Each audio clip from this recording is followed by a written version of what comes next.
हरे कृष्णा।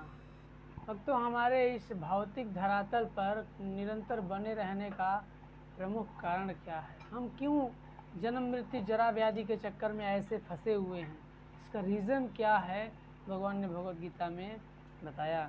अध्याय 4 श्लोक संख्या 30 में भगवान स्वयं बताते हैं, सर्वे अप्येते यज्ञविदः यज्ञक्षपितः कल्मषा यज्ञशिष्टामृतभुजः यान्ति ब्रह्म सनातनम।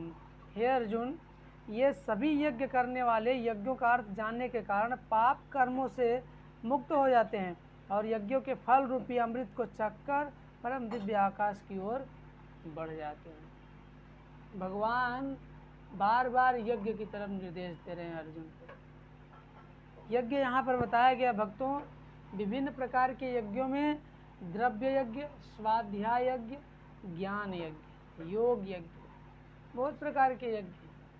तो इन यज्ञों को करने का उद्देश्य क्या है? इंद्रियों का निग्रह करना।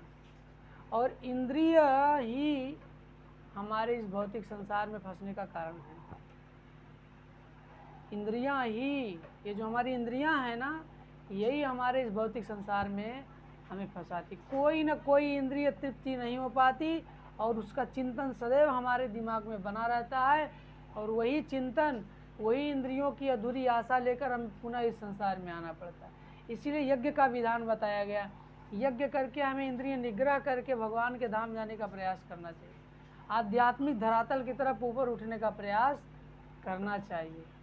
और नहीं करेंगे तो फंसेंगे इसी भौतिक धरातल पर, लगातार इस भौतिक संसार में फंसे रहेंगे।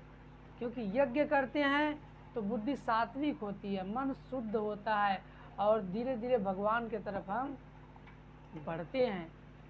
चाहे वो ब्रह्म ज्योति में ही क्यों ना जाए, चाहे वो स्वर्ग लोक क्यों ना जाए, चाहे ब्रह्म लोक क्यों ना जाए, कोई भी लोग जाए, बिना यज्ञ के किसी भी लोग जाने की संभावना नहीं है।